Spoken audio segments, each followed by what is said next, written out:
Hello दोस्तों, स्वागत है आपका हमारे यूट्यूब चैनल स्टडी डायलॉग्स में। ये हमारी डेली करंट अफेयर की सीरीज़ है। इसमें हम लोग इम्पॉर्टेंट चुनिंदा 8 MCQs को डिस्कस करते हैं जो कि इन्हीं करंट अफेयर से बनाई जाती है। और साथ में इन MCQs के जो हम क्वेश्चन डिस्कस करते हैं उनके जो भी स्टैटिक जीके होता है, इंपॉर्टेंट पॉइंट्स होते हैं, उनको डिस्कस करते हुए चलते हैं। तो आज की वीडियो में हम लोग 27, 28 और 29 जुलाई के जो भी इम्पॉर्टेंट करंट अफेयर्स रहे हैं उनसे बनने वाले 8 क्वेश्चंस को डिस्कस करेंगे। ये हमारी जो सीरीज़ है ये हिंदी मीडियम और इंग्लिश मीडियम दोनों ही बच्चों के लिए है, तो दोनों बच्चे इसका फ़ायदा ज़रूर उठाएं और वीडियो को एंड तक ज़रूर देखें, बीच में स्किप ना करें और चैनल को सब्सक्राइब ज़रूर करें। तो पहला क्वेश्चन हम देख लेते हैं। यहाँ बोला है कि रिसेंटली रॉयल बुरियल माउंट्स, ठीक है, इसको अभी यूनेस्को साइट में इंक्लूड करा गया है। तो ये बोल रहे हैं कि कौन से राज्य में है ये भारत के, कि हाल ही में शाही कब्रिस्तान को विश्व धरोहर का दर्जा मिला है। ये भारत के किस राज्य में स्थित है? क्या वह वेस्ट बंगाल, पश्चिम बंगाल में है, क्या अरुणाचल प्रदेश में है, नागालैंड में है या फिर आसाम में है? तो इसका सही आंसर है कि ये आसाम में है। ठीक है, कहाँ पर है? ये आसाम में है। अगर हम इसकी बात करें तो पहले हमारे देश में 42 यूनेस्को विश्व धरोहर स्थल थे। तो 42वां भी आपसे पूछा जा सकता है कि 42वां विश्व धरोहर कौन सा था? तो वो था आपका होयसल्स के मंदिर। ठीक है, होयसल के मंदिर थे, आपसे पूछा जा सकता है। और अगर हम इस शाही कब्रिस्तान की बात करें तो यहाँ पे असम में, ठीक है, जो आसाम हमारा राज्य है, नॉर्थ ईस्ट राज्य, पूर्वोत्तर राज्य है, वहाँ पे अहोम डायनेस्टी, ठीक है, एक अहोम राजवंश था। तो वहाँ पर एक टीला दफनाने की, ठीक है, मतलब एक दफनाने की एक प्रणाली थी जिसमें कि दफनाते समय टीला बना दिया जाता था। तो उसी प्रणाली को यूनेस्को वर्ल्ड हेरिटेज साइट का दर्जा ये मिला है। अगर हम पूर्वोत्तर राज्य की बात करें, ठीक है, तो अगर हम इसको बोलते क्या है, अगर हम बात करें तो इसका नाम है मोइद्दम। ठीक है, क्या बोलते हैं? इन टीलों को, दफनाने वाले टीलों को बोलते हैं मोइद्दम, जो कि आपको कहाँ मिलते हैं? असम में मिलते हैं। अगर हम बात करें नॉर्थ ईस्ट की, पूर्वोत्तर राज्य की अगर हम बात करें तो ये पूर्वोत्तर राज्य का पहला कल्चरल साइट है। ठीक है, मतलब क्या हुआ? जो सांस्कृतिक, ठीक है, सांस्कृतिक ये साइट हमारी नॉर्थ ईस्ट की पहली है, भारत की नहीं है, नॉर्थ ईस्ट की पहली है। और अगर नेचुरल साइट की बात करें, ठीक है, कौन सी? प्राकृतिक विरासत की बात करें, ठीक है, प्राकृतिक विरासत की बात करें नॉर्थ ईस्ट पूर्वोत्तर राज्य में, तो यहाँ पर आपको 2 साइट्स मिलती हैं। वो कौन कौन सी हैं? वो है आपकी काजीरंगा, ठीक है, कौन सी है? वो है आपकी काजीरंगा है, और साथ में है मानस। ठीक है, तो इम्पॉर्टेंट क्वेश्चन है, आपसे ये पूछा जा सकता है। और एक इम्पॉर्टेंट क्वेश्चन ये भी पूछ सकते हैं कि ये कहाँ पर डिक्लेयर हुआ है?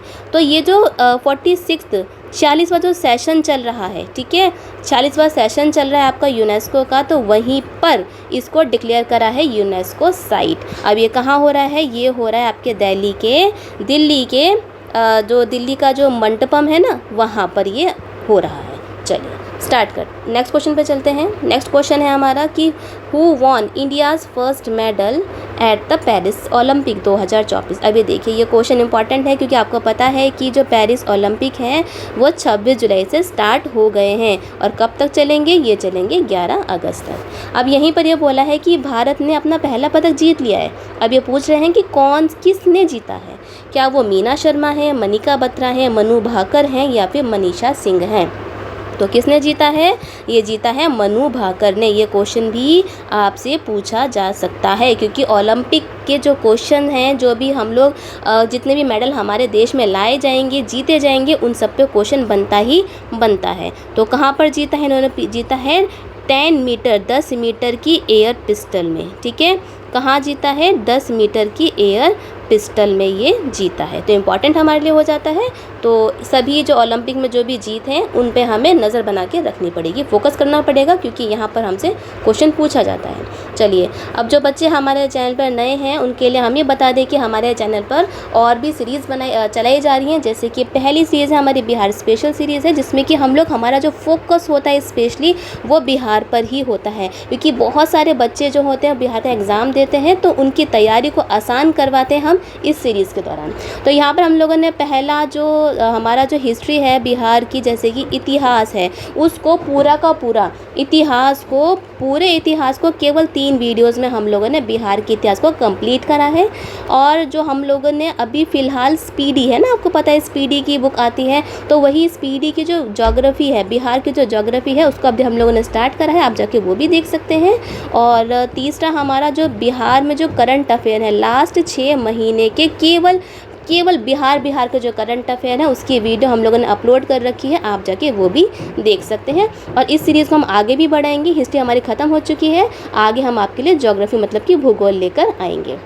चलिए, और उसके बाद हमारी सीरीज़ है, नेक्स्ट सीरीज़ है हमारी एनसीईआरटी की। इसको हमने 2 पार्ट्स में डिवाइड कर रखा है। पहला पार्ट है हमारा एनसीईआरटी डिटेल एनालिसिस। यहाँ पे हम लोग क्या करते हैं कि एनसीईआरटी को हम लोग आपको नोट्स के द्वारा पढ़ाते हैं, कि आपको जो चैप्टर होते हैं एनसीईआरटी के, उनको नोट्स देके पढ़ाए जाते हैं। फिर उनसे जो भी इंपॉर्टेंट एमसीक्यूज़ बनते हैं, उन सभी एमसीक्यूज़ को हम लोग एक नेक्स्ट वीडियो में आपके लेकर आते हैं। और आपको ये जानने में खुशी होगी कि जो एनसीईआरटी हम लोग पढ़ाते हैं उसमें से बहुत सारे क्वेश्चन, आपको पता है कि बीपीएससी का एग्ज़ाम हुआ था शिक्षक भर्ती का, वहाँ हमारी वीडियो में से बहुत सारे क्वेश्चन वहाँ पर आए हैं। तो अब आप इससे इम्पोर्टेंस जान सकते हैं कि एनसीईआरटी की इम्पोर्टेंस कितनी ज़्यादा रहती है। एनसीईआरटी में हम लोगों ने क्लास 6, क्लास 7, क्लास 8 पूरी करवा चुके हैं, हमारी क्लास 9 अभी स्टार्ट हो गई है। ठीक है, आप उसको ज़रूर फॉलो कीजिए। और हमारा जो सब्जेक्ट है वो है ज्योग्राफी मतलब कि भूगोल। फिर है हमारा जीएस 8 एमसीक्यू सीरीज जो आपको मैं पढ़ा रही हूँ। फिर है हमारी मंथली मैगजीन, यहाँ पर हम लोग क्या करते हैं, जो भी इंपॉर्टेंट करंट अफेयर हमारे पिछले महीने के रहते हैं उनको 1 लाइनर में कंप्लीट करके, कंपाइल करके आपको मैगजीन के रूप में लेकर आते हैं। जून महीने की हम लोगों ने केवल 55 1 लाइनर में कंप्लीट करी है, बहुत ज़्यादा इंपॉर्टेंट है, आप जाके देख सकते हैं।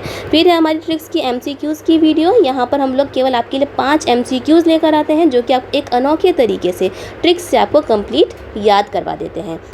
फिर हमारी मेंस के टॉपिक्स की वीडियो, ये उन बच्चों के लिए है जो कि मेंस की तैयारी कर रहे हैं। और हमारी एक पूरी प्लेलिस्ट है पॉलिटी के एमसीक्यूज़ की, आप जाके देख सकते हैं। बहुत ही फंडामेंटल तरीके से आपको पॉलिटी, राज व्यवस्था हम लोगों ने समझाई है। और अगर आप हमारे कम्युनिटी में जाते हैं, चैनल की कम्युनिटी में जाते हैं, तो वहाँ पर हम लोग रेगुलरली आपके लिए क्वेश्चन पोस्ट करते हैं, जिससे कि आपकी रिविज़न होती रहे।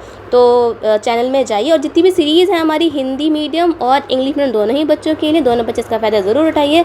चैनल में जाइए, देखिए, फ़ायदा उठाइए और सब्सक्राइब ज़रूर करिए, अपने दोस्तों से भी करवाइए। चलिए वापस चलते हैं अपने क्वेश्चन पर। हमारा क्वेश्चन क्या बोलता है कि which of the following statements are correct regarding hantavirus. ठीक है, अब देखिए यहाँ पे हंता वायरस की बात हुई है। यहाँ पर ये बोला जा रहा है कि निम्नलिखित में से कौन सा कथन हंता वायरस के संबंध में सही पूछा है। ये बोला है कि जो क्या ये एक डेडली रेट बॉर्न डिसीज़ है, क्या ये घातक चूहा जनित रोग है। ठीक है, क्या ये जो बीमारी है क्या वो चूहों से होती है। फिर ये पूछा है क्या ये वायरस संक्रमण है, क्या ये वायरस से होती है। क्या ये जो है हमारी जो बीमारी है हंता वायरस जो है, ये जो है ह्यूमन टू ह्यूमन नहीं फैलती, मतलब इंसानों से इंसानों में नहीं फैलती है। ये ऑप्शन डी सारा ही सही है। तो इसका आंसर है हमारा ऑप्शन डी कि हाँ ये सारा का सारा सही है। अब ये जो हंता वायरस ये बहुत ज़्यादा न्यूज़ में फैला हुआ है। क्यों फैला हुआ है? क्योंकि जो यूएस है, देखिए यूनाइटेड स्टेट्स है, वहाँ पर इस डिसीज़, ये जो बीमारी है ये फैल रही है और वहाँ पर 4 लोगों की मृत्यु भी हो चुकी है। तो इसको लेकर हमसे क्वेश्चन पूछा जा सकता है। अब सबसे बड़ी बात ये है कि ये एक वायरल डिसीज़ है, मतलब ये एक वायरस से होने वाली बीमारी है। ठीक है, अब इसमें क्या होता है कि जब ये वायरस, ये जो हंता वायरस है, ये वायरस अगर इंसान के अंदर पहुंच जाता है तो उसके जो लंग्स होते हैं, फेफड़े जो हैं, उसके फेफड़े को ये इन्फेक्टेड कर देता है। तो वहीं से ये बीमारी उसके अंदर फैलना स्टार्ट हो जाती है। ठीक है, बहुत ज़्यादा खतरनाक बीमारी है। लेकिन अच्छी बात ये है कि ये पर्सन टू पर्सन, मतलब कि एक इंसान से दूसरे इंसान में नहीं फैलती। जैसे कि कोरोना वायरस फैलता था ऐसे ये नहीं फैलती है। ठीक है, इम्पॉर्टेंट है, बहुत ज़्यादा इम्पॉर्टेंट है। अब ये फैलती कैसे? ये ऐसे फैलती है कि अगर कोई भी इंसान को, जो चूहा है, माइस है, रैट है, अगर उसके जो यूरिन होता है, ठीक है, जो भी उसका टॉयलेट सलाइवा लार को अगर वो सूंघ ले, इनहेल कर ले, तो आसानी से इस इंसान के अंदर ये वायरस चला जाता है।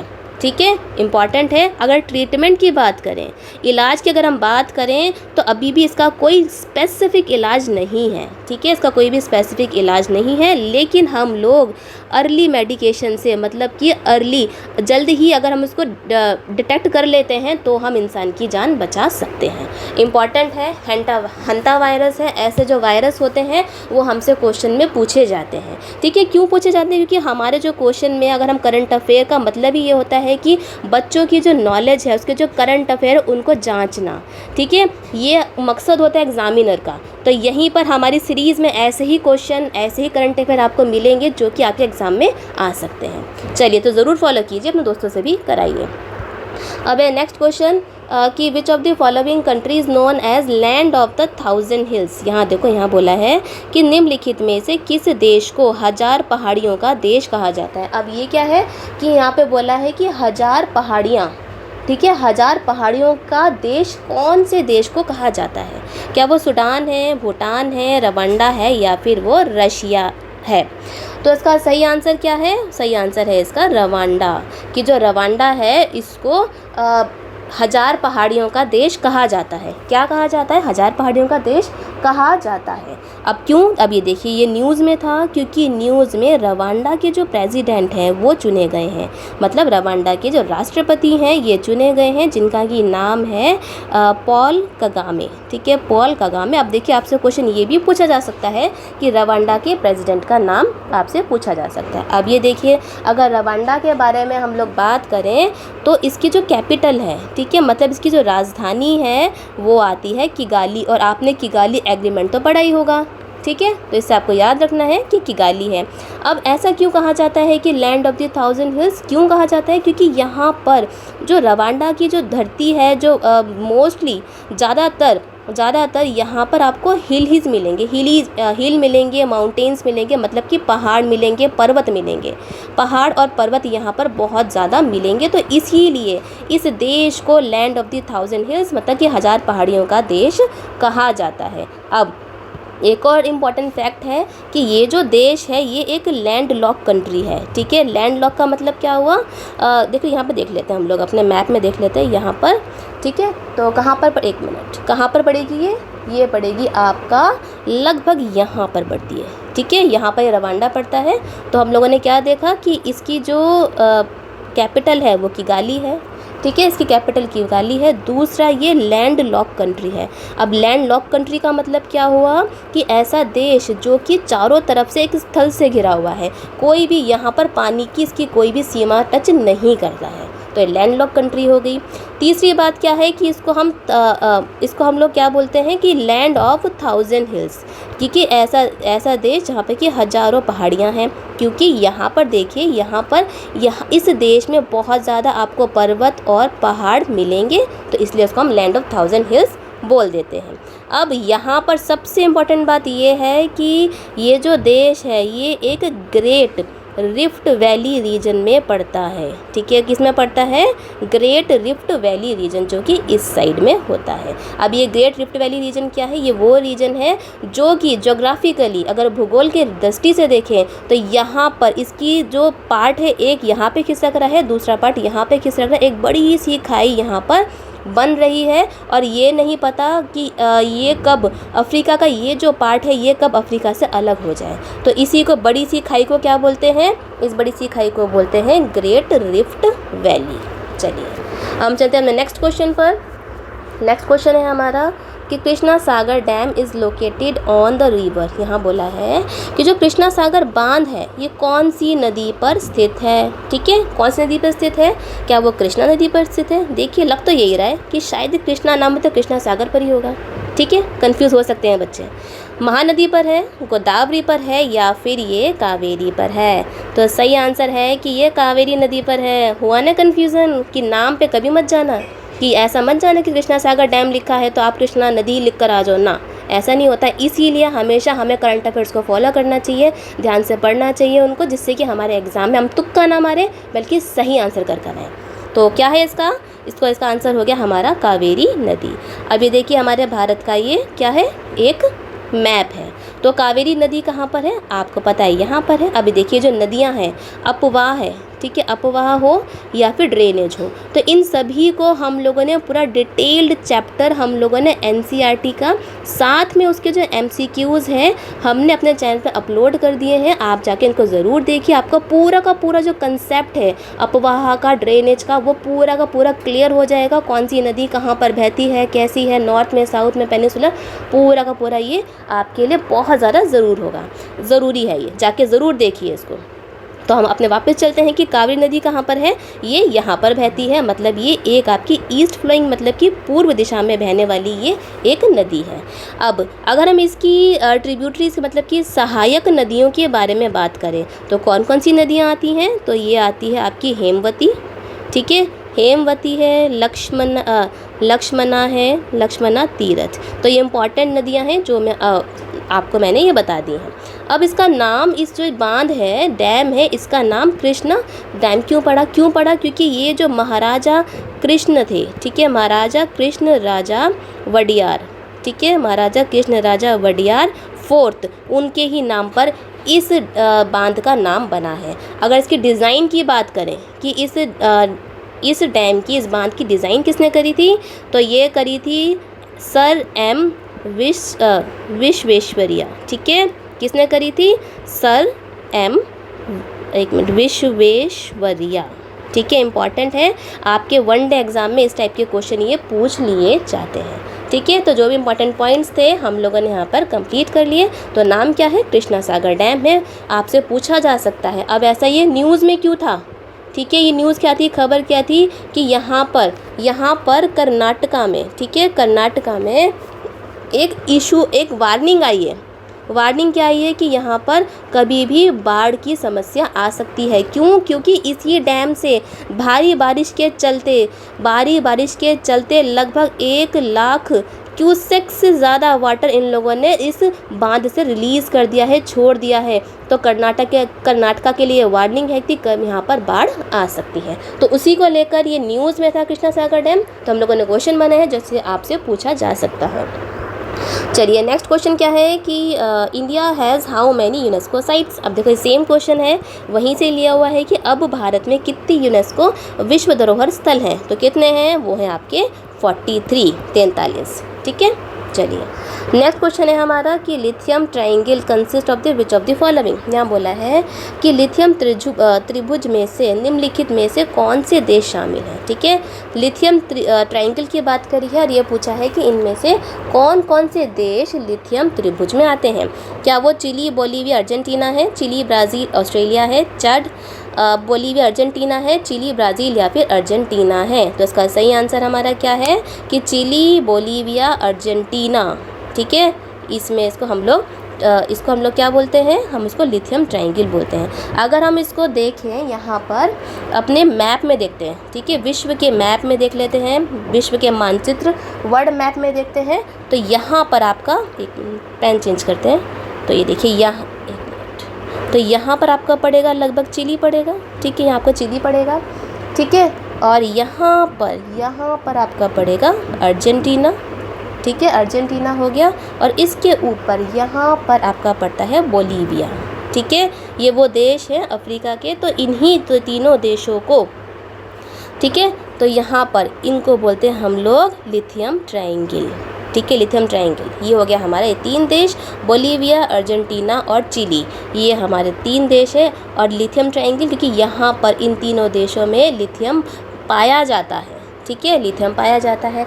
अगर हम लिथियम की बात करें, अभी देखिए लिथियम बहुत ज़्यादा इम्पॉर्टेंट है, ठीक है, बहुत ज़्यादा इम्पॉर्टेंट है लिथियम। अब ये खबरों में क्यों है, खबरों में इसीलिए है क्योंकि कर्नाटका में, जो हमारे भारत का जो देश स्टेट है, राज्य है कर्नाटका, वहाँ पर लगभग 1600 टन, ठीक है, 1600 टन लिथियम पाया गया है। बहुत ज़्यादा हमारे लिए खुशी की बात है क्योंकि आजकल हम लोग जो है लैपटॉप, ठीक है, लैपटॉप हो गए, आपके इलेक्ट्रिक व्हीकल्स हो गए, इन सब में जो भी आपके